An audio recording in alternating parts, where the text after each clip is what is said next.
From Breakfast at Tiffany's to Twilight, a new book explores some of the most beloved screen adaptations of great romantic books. You get an idea of why these works resonate across decades and how they've changed the way we look at love. It's called But Have You Read the Book? Romance Edition, 40 love stories that inspired our favorite films, and it's written by Kristen Lopez. She joins us now. Kristen, thanks for being with us. Thank you so much for having me. We're going to just go through some of these books and go right to the screen adaptations. Some of them have had many screen adaptations, like our first one, Pride and Prejudice. You know, I'm a fan of the 1995 Colin Firth BBC version, but you talk about the 1940 version. You know, I don't think many people talk about that one. How does it stack up? I think there's a reason. It's not one of the better beloved ones.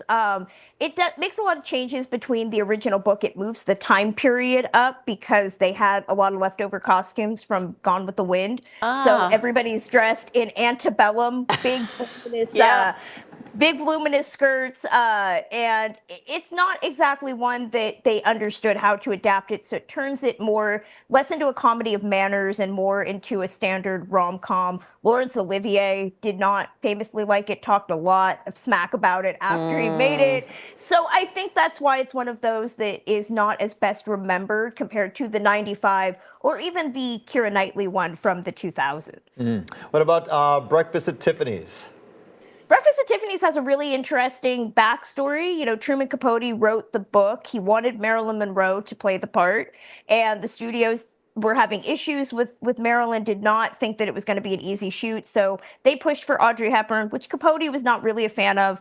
The character is a sex worker in the book, and it's a very sad, tragic story in the novel. You know, the novel ends with Holly Golightly literally disappearing into the ether and these male characters reminiscing about her and what happened to her. So it ends up being a lot more dour, I think, than the beauty of Audrey Hepburn in the gowns and singing Moon River.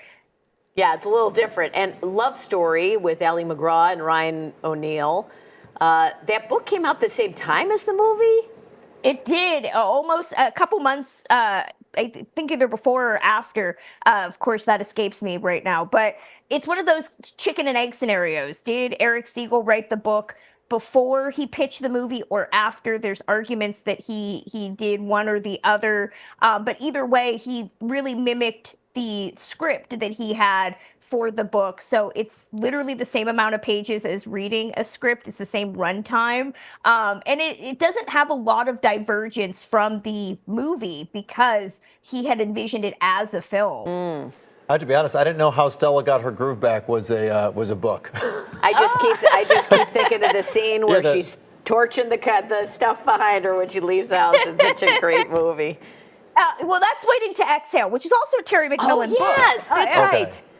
Yeah, but Terry McMillan, I mean, I think is one of the foremost, Black authors for the romance genre. And Stella is one of those that's really interesting to read the book and see the movie, because the book, there's a lot more discussion of Stella going to Jamaica and talking about the colonialism of U.S. versus Jamaican relations and being a Black woman there and taking ownership of her body. It's a lot more, I think, cerebral and introspective. But I think the movie, I mean, it's so sexy, it's so fun, and I think that the script uses it as a really great launch pad to tell a different story, but you still get as much interest reading the book as you do watching the film. Yeah, and Angela Bassett's so darn good in that movie. Okay, how about The Notebook? We'll finish with that.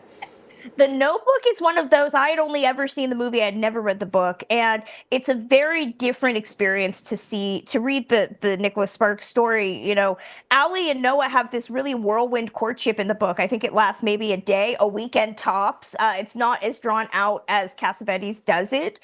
He changes the time period a little bit to make it World War II in the film, so that there's more stakes. And the love triangle never feels as balanced in the book because you have the framing device in the film that anchors it more. So it's a different experience. It's one of the few times I prefer the movie to the book, but I know a lot of people love that book so much. Kristen, I should also say that The Notebook's playing at the Nederlander Theater. I saw it last night. You should go and see it. It was outstanding. Wait, the movie, the old musical. movie? No, The Notebook, the musical musical at the Nederlander Theater. Kristen, you got to come see the musical. It's fantastic. It was great.